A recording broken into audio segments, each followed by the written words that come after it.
আসসালামু আলাইকুম রহমতুল্লাহি অবরকাতুহু। সম্মানিত দর্শক, সম্প্রতি শাহবাগে বেশ কয়েকটি রাজনৈতিক দলের যে একটা সমাবেশ, সেই সমাবেশ থেকে অদ্ভুত একটি স্লোগান তোলা হয়েছে, আলু না গণভোট, গণভোট, গণভোট। এবং এটা রীতিমতো ভাইরাল হয়ে পড়েছে এবং মুখে মুখে এটা ফিরছে। তো আমি এখানে যে শিরোনামটি ব্যবহার করেছি, আলু না গণভোট, গণভোট, গণভোট, এটা নিয়ে কথা বলবো।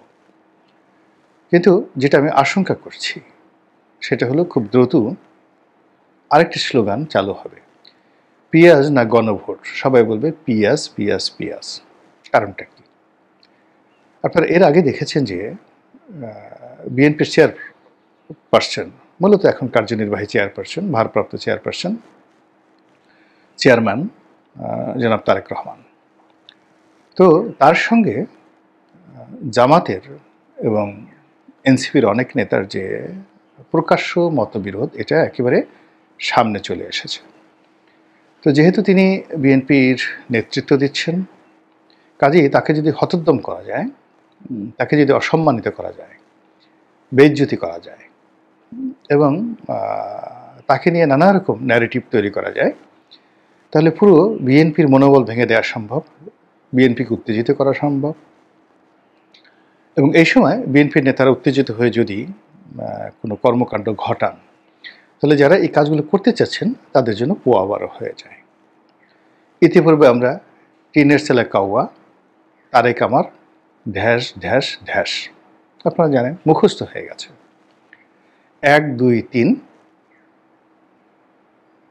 মানে 1 2 3 4 তারেক রহমানের ঢ্যাস ঢ্যাস ঢ্যাস মার। তো এগুলো আসলে বাংলাদেশের রাজনীতিতে কখনোই ছিল না। আর এই কাজ করার ফলে কি হলো, আবার জনাব তারেক রহমান সাহেবের যারা লোকজন আছে তারা আবার একই কথা, তারেক রহমানের সমপর্যায়ের যে সকল নেতৃবৃন্দ রয়েছে, বিশেষ করে আমিরে জামাত জনাব ডক্টর শফিকুর রহমান, তো যে অসম্মান তারেক রহমান সাহেবকে করা হয়েছে, ঠিক একইভাবে জনাব ডক্টর শফিকুর রহমান তাকে নিয়ে এক এক ধরনের অশ্লীল অশ্রাব্য স্লোগান দেওয়া হয়েছে। এরপরে ওটা আর হয়নি, বন্ধ হয়েছে। কিন্তু ক্ষতি যা হওয়ার জামাতের আমির এবং জনাব তারেক রহমান সাহেবের কিংবা জামাতের রাজনীতির বা বিএনপি রাজনীতির, সেই ক্ষতিটা কিন্তু হয়ে গেছে। তো রাজনীতির যে স্বাভাবিক পথ পরিক্রমা, এখানে যে সৌজন্যতা, শালীনতা, এর সঙ্গে ব্যঙ্গ, বিদ্রুপ, খোঁচা দেওয়া, এই জিনিসগুলো থাকবে।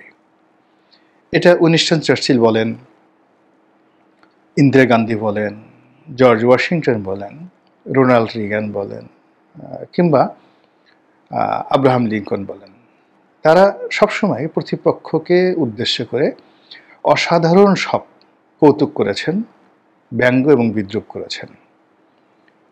কিন্তু শালীনতার মধ্যে থেকে, শিক্ষা এবং দীক্ষার মধ্যে, ফলে এটা একটা ইতিহাস হয়ে গেছে এবং সেগুলো লিখিত আছে এবং এখন সেগুলো আবার নতুন করে ভাসছে।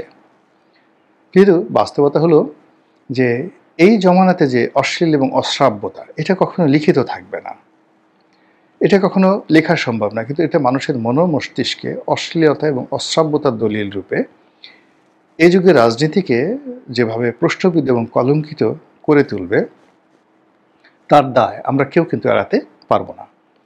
তো যেটা বলছিলাম যে জামাত এবং বিএনপির দীর্ঘদিনের সখ্যতা এবং এ দলের শীর্ষ নেতৃবৃন্দের মধ্যে যে পারিবারিক সম্পর্কটা ছিল, সেটা এখন আর নেই এবং দিন যত যাচ্ছে এটা রীতিমতো যুদ্ধংদেহী হয়ে পড়ছে। আর এই সুযোগে আওয়ামী লীগ ঢুকে পড়বে, হয়তো বিএনপির সঙ্গে, হয়তো জামাতের সঙ্গে, এতে কোনো সন্দেহ নেই। এর কারণ হলো যে ক্ষমতার ভারসাম্যটা এখন বাংলাদেশে তৈরি হওয়ার মতো নয়। বিএনপি যদি একা চলে, তাহলে বেশিরভাগ লোক জামাতের সঙ্গে বিরোধী দল হিসেবে চলে যাবে এবং এটা একটা বৃহৎ শক্তিতে রূপান্তরিত হবে। ওটা বিএনপি সেই ভার বহন করতে পারবে না। আবার যদি বিএনপি রাষ্ট্র ক্ষমতায় চলে যায়, এটা রাষ্ট্র ক্ষমতায় যাওয়ার আগে, তো রাষ্ট্র ক্ষমতায় চলে যাওয়ার পর বিএনপিকে নিয়ন্ত্রণ করার ক্ষমতা জামাতের থাকবে না।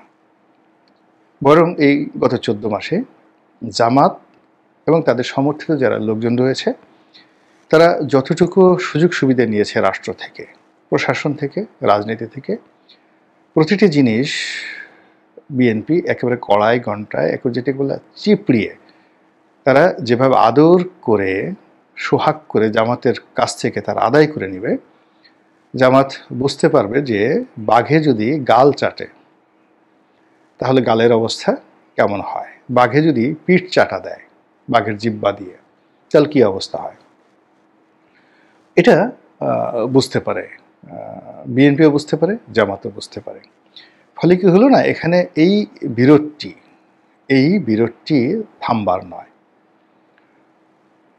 যে কোনো মূল্যে বিএনপিকে ক্ষমতা আসতে দেওয়া যাবে না, আর যে কোনো মূল্যে জামাতকে রাজনৈতিকভাবে শক্তিশালী হতে দেওয়া যাবে না। এই দুটো লক্ষ্য নিয়ে বিএনপি এবং জামাত যে এগুচ্ছে, আর সেখানে আগামীতে সঙ্গতের কারণে পাওয়ার ফ্যাক্টর হিসেবে ক্ষমতা যাওয়ার জন্য অথবা রাজপথে টেকার জন্যে আওয়ামী লীগের লোকজন, সেটা যে শেখ হাসিনা হতে হবে নট লাইক দ্যাট, আওয়ামী লীগের ভোটার লোকজন, এটা উভয় পক্ষের নৈকট্যে খুবই আকর্ষণীয়।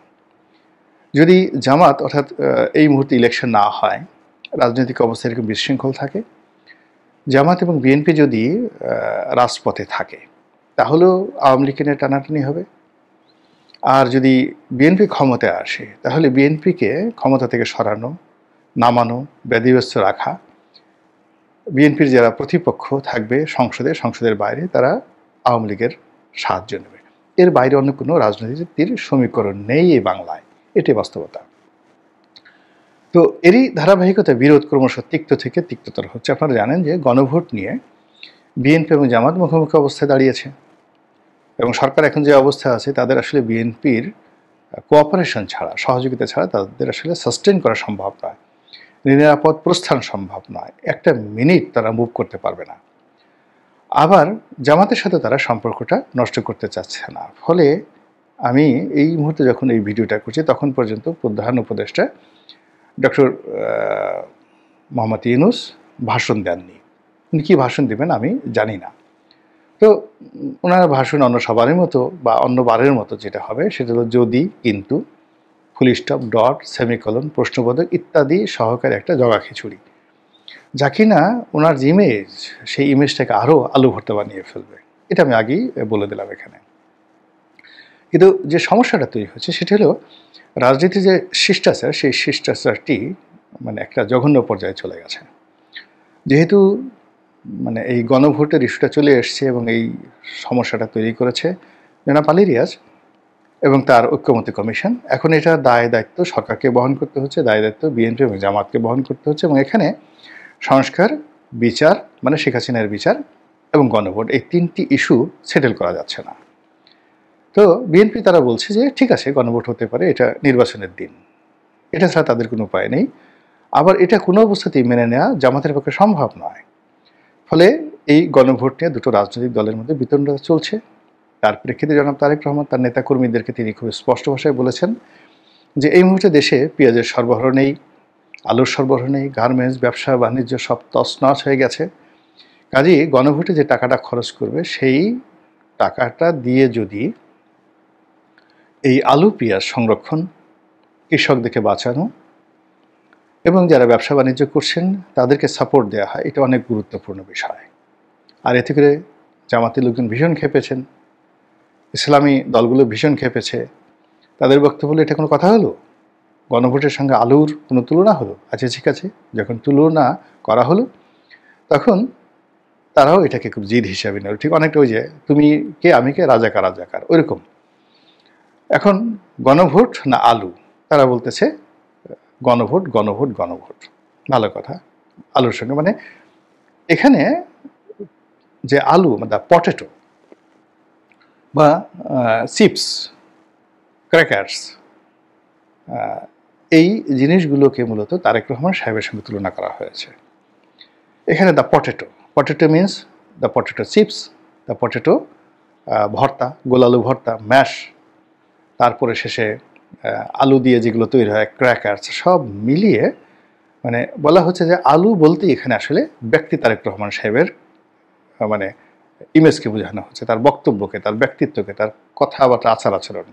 কাজেই সেই আলু অর্থাৎ তারেক রহমান না গণভোট, সবাই বলছে গণভোট গণভোট, আছে গেল। এটা তো বিএনপি যারা লোকজন আছে তারাও তো বুঝে, তারাও বলবে যে পিয়াজ না গণভোট, সবাই বলবে পিয়াজ পিয়াজ পিয়াজ। তো এখানে গণভোট বলতে যেটা বোঝাবে, জামাতকে গণভোট বুঝাবে, আর পিয়াজ বলতে যেটা বোঝাবে সেটা হলো পেঁয়াজের ঝাঁজ, পেঁয়াজের ভাঁজ এবং পেঁয়াজের গঠন প্রণালী।